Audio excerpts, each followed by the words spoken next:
Merci, Monsieur le maire. Chers collègues, je vais aller dans le sens de Raphaël Primet aussi. Cette délibération est historique et importante pour le 20e, le lancement de l'opération de l'aménagement de Piton du Vernois. Cette transformation tant voulue, tant attendue par les habitantes et les habitants de ce quartier depuis des années. D'ailleurs, ils ont été nombreux et nombreux à se mobiliser, à participer à chaque réunion de concertation. Et au moment des fêtes de quartier ou des événements, il a toujours été l'occasion d'exposer, d'échanger sur le sujet, de voir les différentes transformations précédentes du quartier. Piton, c'est un des quartiers de Paris où les loyers des logements sociaux sont les plus bas. Ce projet de réaménagement a donc pour but de participer à réduire les inégalités sociales et écologiques, de maintenir l'offre de logement social au même niveau de loyer au moment du retour pour que les familles qui souhaitent y rester puissent continuer à y vivre tout en y étant mieux. Pour cela, les principes du projet, c'est de renouer avec les atouts de ce quartier qui sont parfois un peu mis de côté par l'aspect pollué, les équipements sportifs et la ceinture verte. L'enjeu est donc de respirer à la porte de Bagnolet. En effet, aujourd'hui, les logements construits directement sur le périphérique, les habitants et les habitantes de Piton et du Vernois souffrent de la pollution et du bruit. Les enfants ont des bronchites, des allergies et le bruit permanent est extrêmement impactant pour les habitants. L'étude d'ailleurs, et c'était la première fois qu'elle était menée, d'impact en santé environnementale l'a démontré.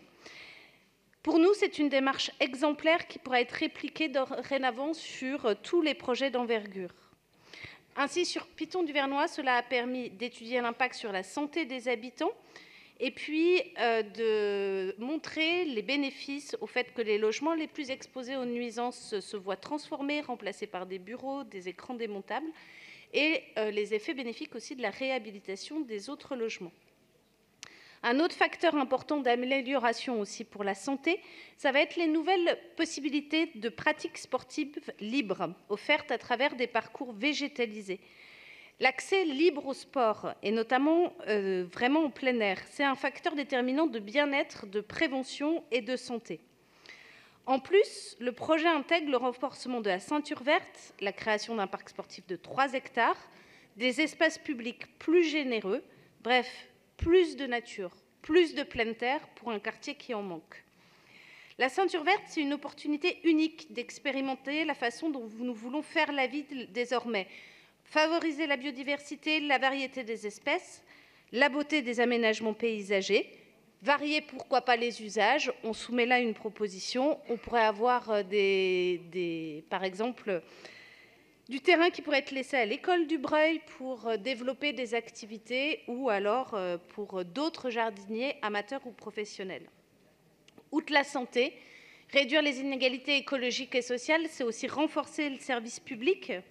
Et nous le réaffirmons en cette semaine de mobilisation sociale, les classes populaires ont besoin d'un service public de qualité. Loin d'être un coût, il est le levier le plus puissant pour les réduire. On aura donc des nouveaux commerces, un lieu hybride de vie sociale pour renforcer les liens, centres de santé, des équipements sportifs, des accueils petite enfance. Demandé de longue date, un groupe scolaire, le terrain du jeu du centre de Bagnolet, le centre d'animation Louis Lumière vont être enfin requalifiés. La ville en transition se fait donc à l'échelle du quotidien, de la proximité, dans des lieux où on crée du commun. Elle se fonde sur la sociabilité, sur la rencontre, sur les échanges pour tous ceux et celles qui partagent un même lieu de vie.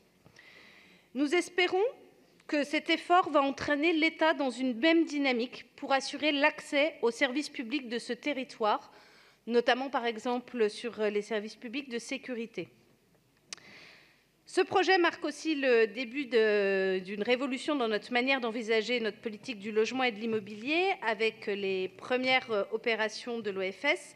Nous soutenons fortement et saluons l'amendement de l'exécutif qui constitue une avancée avec 100% des logements en accession créés qui sera géré par l'organisme de foncier solidaire.